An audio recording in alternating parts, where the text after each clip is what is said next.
Substance use is a public health concern in nearly all countries around the world. In Africa, alcohol, cannabis, methamphetamine, ephedrine, khat, tramadol, and benadryl with codeine are the most common abused substances. In recent times, heroin and cocaine have become easily accessible as traffickers continue to maneuver drug control efforts. The coming of the COVID pandemic heightened fears that drug abuse and substance use could increase, and increase it did. 2 years after the pandemic, governments are still grappling with the effects of trafficked drugs. And if you took a keen look around you, your community, you just might find someone you love suffering from a drug use disorder. So today's program is dedicated to drug abuse and substance use. You're welcome to Village Square Africa. Thank you kindly for choosing us tonight. I am Kemini Amano.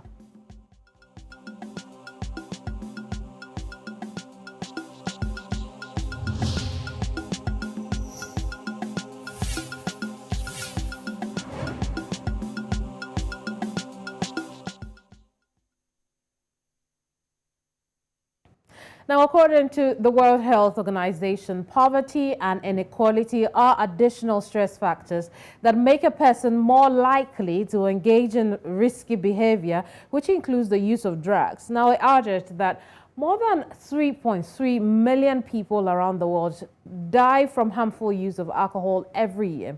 Now, East Africa is forecast to experience the most rapid rise in the proportion of its population using illicit drugs, compared to West Africa, where drug use is forecast to roughly double between now and 2050.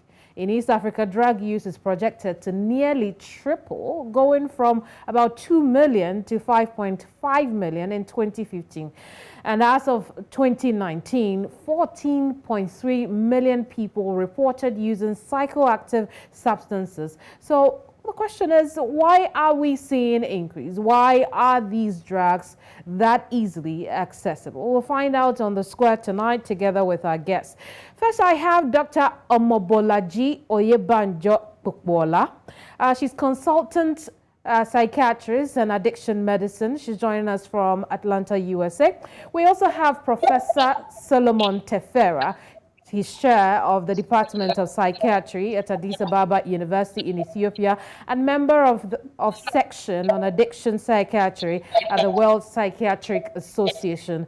Professor Tefera is also one of the few addiction psychiatrists in Africa. And then finally, we have Dr. Taiwo Okunade. He's psychiatrist, substance use treatment and prevention professional, and also chairman, Medical Advisory Committee, Ring Road State Hospital, Ibadan in Oyo State, Southwest Nigeria. You're welcome to the square, ladies and gentlemen.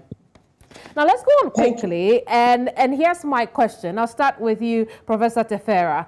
Are we winning or losing the fight against drug abuse? And really, why? Can you repeat the question, please? I'm asking if we're winning or losing the fight against drug abuse. Winning or losing the fight against drug abuse?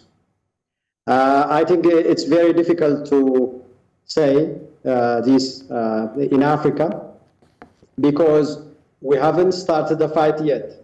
So that's the impression I have in Africa, is that we're doing very little to combat, the scourge of drug abuse that's really affecting our youth and adults who are productive members of the society. So, in fact, in order to say either we're winning or losing, we have to be seriously fighting it. So we haven't started the fight in earnest yet. So I cannot comment on whether we're losing or are you saying that despite the efforts that we put it in, the laws here and there, the seizures in Nigeria, for instance, in 2018 there were huge busts. This year we've seen a lot of people arrested for drug trafficking. We still aren't making any progress at all? That's really the tip of the iceberg. I mean, here and there we hear in the news that people getting arrested for drug trafficking or for possession of illicit drugs. But, if we look at the magnitude of the problem and the actions taken, they are not really comparable. So that's why I'm saying we are doing very little in terms of combating the problem of drug abuse. We have, two approaches, as you know. Yeah. So we'll go further into the approaches that have been. We'll go further into the approaches that have been adopted by, different African countries. But let me take the conversation to Dr. Pokuola. What do you think about the state of the fight against drug abuse right now on the continent? I will say I agree with the professor. I think they haven't even started yet. If you look at statistics from some recent studies in 2021, it states that in the year 2000 till now, Africans have the African population has increased by 50%. And in that period, the substance abuse use has also increased by 52%. And mental health problem has increased by 52%. We have a nation or a continent of youth. The most vibrant part of our continent are the young people. And if we're talking about changing Africa, we're talking about all these opportunities in Africa. If the rate continues to grow the rate we have right now, we're in a lot of trouble. Can you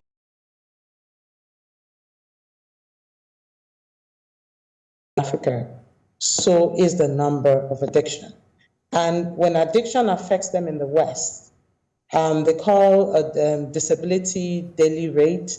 If in the West it's 100%, in Africa we're at 250%. So when they use drugs in Africa, they're 250% worse than the West. And yet we have all these problems in Africa. We don't have healthcare in Africa. Even in the US, they have spent so much money trying to combat addiction. And the only thing that's improving now is the medicalization of addiction. Yes, because of the new advances in medicine, things are getting better. We don't even have the basic healthcare structure in Africa. So this is a disease that is too expensive for Africa to even get into, but yet the prevalence is getting worse by the day. Very well. Dr. Taiwo, tell us what, in your opinion, is the reason why we continue to see a rise in the use of illicit drugs on the continent?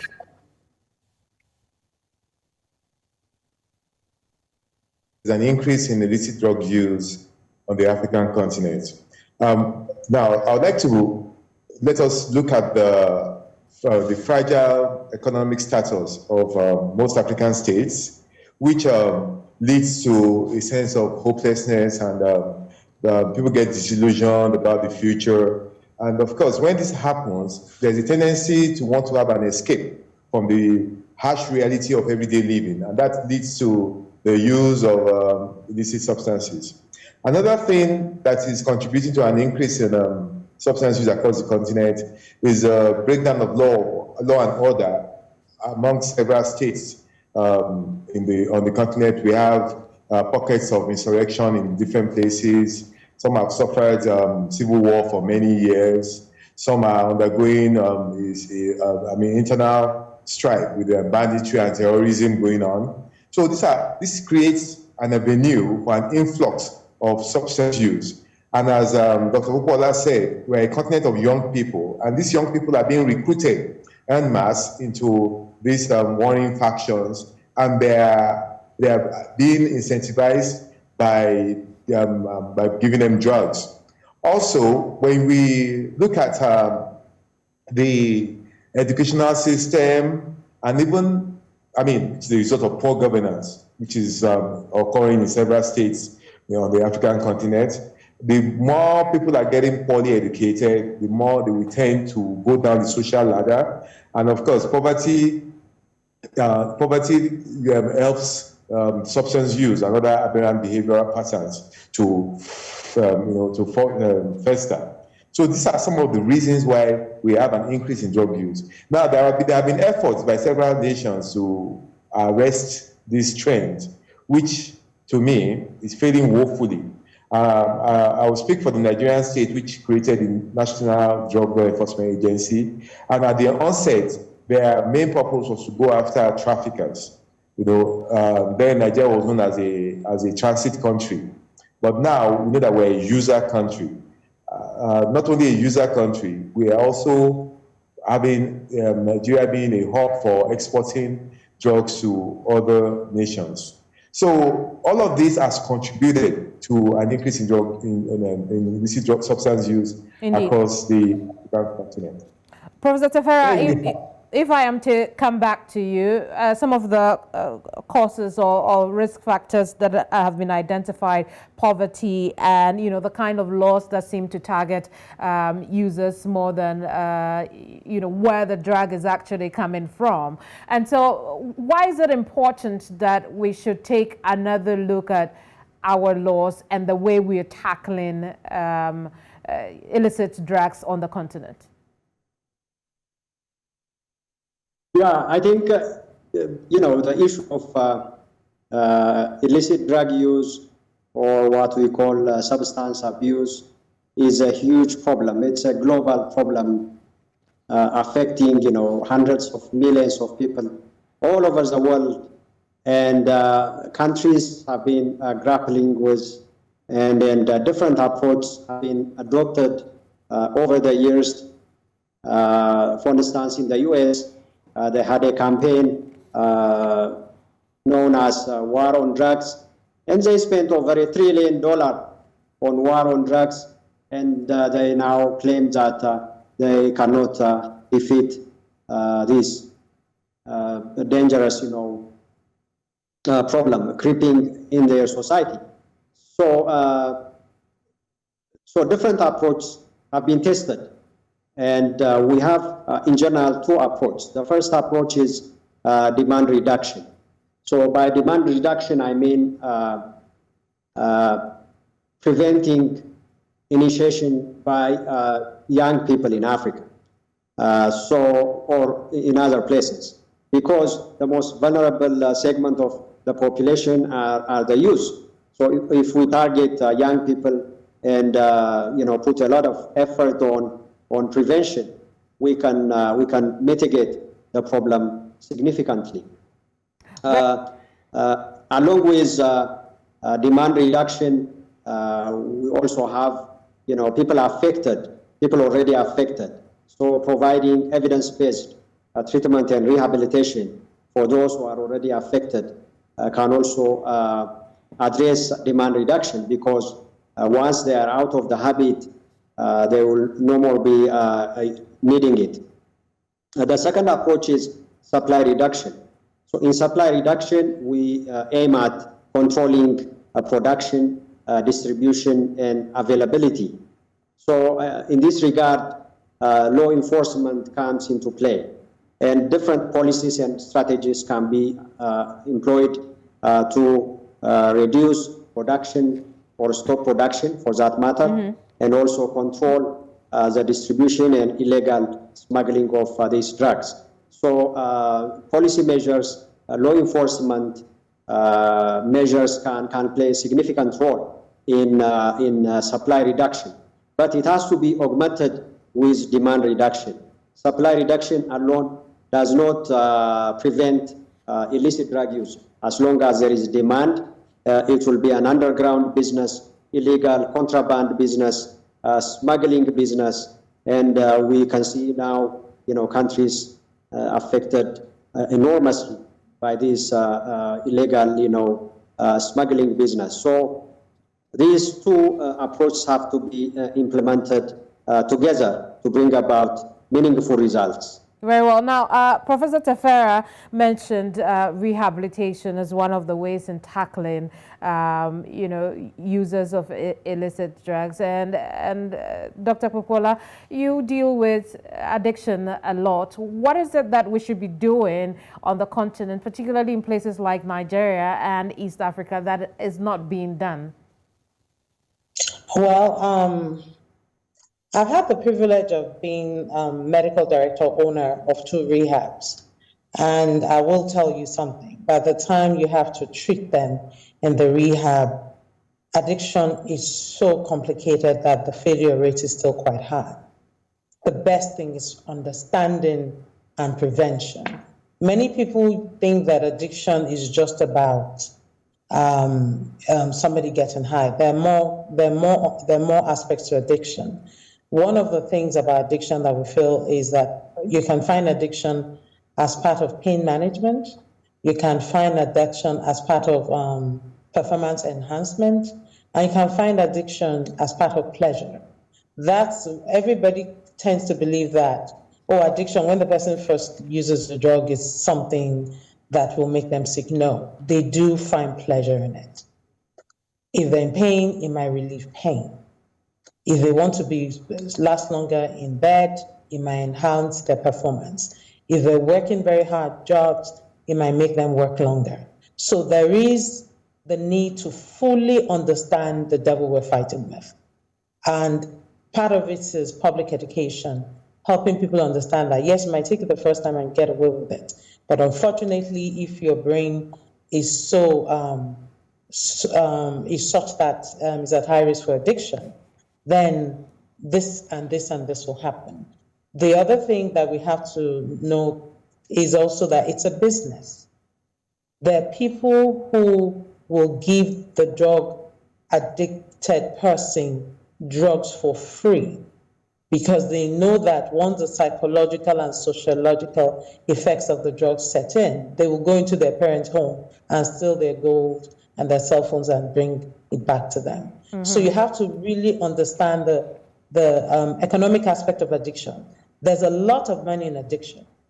The other part, the other part of addiction I'd want us to look at the people and the places for people, people who are addicted to go and get help.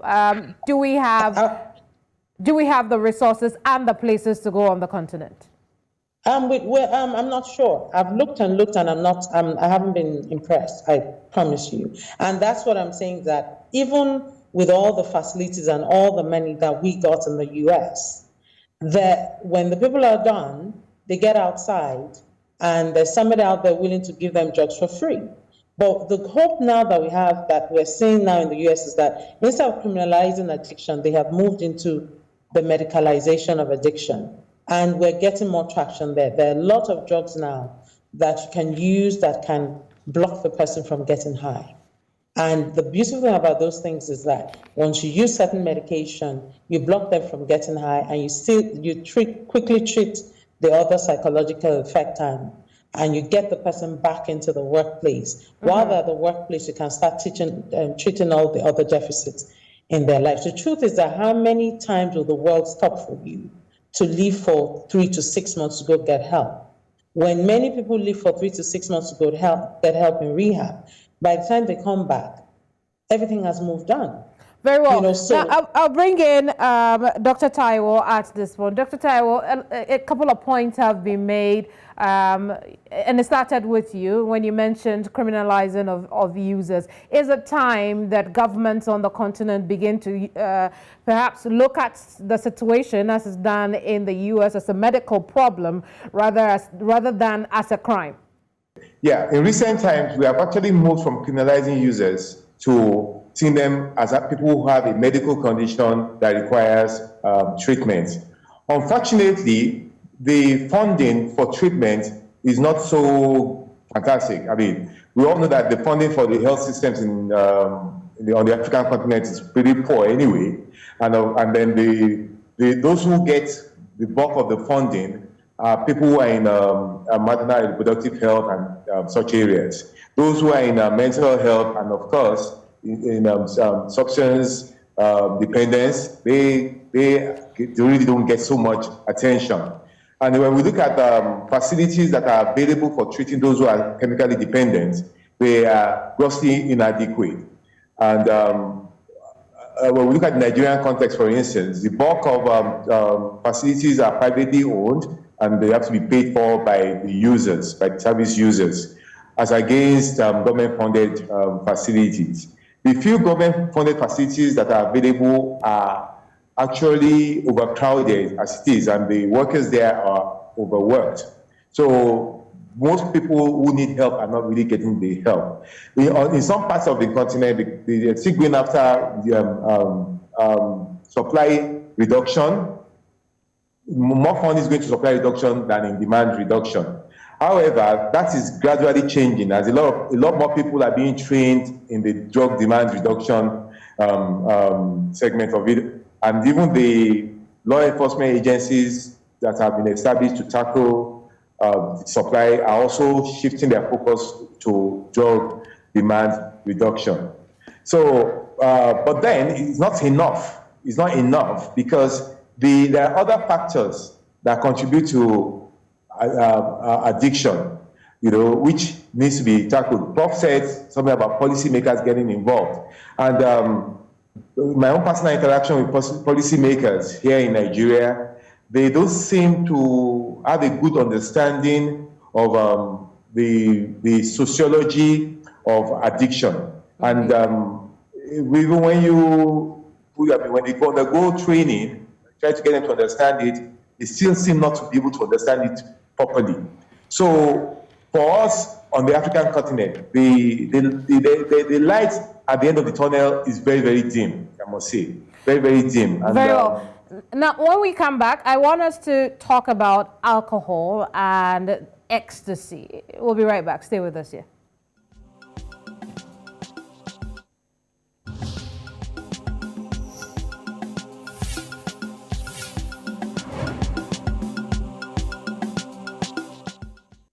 Now, the abuse of illegal substances will obviously create new issues around law enforcement and criminal justice in many African countries, as we have heard.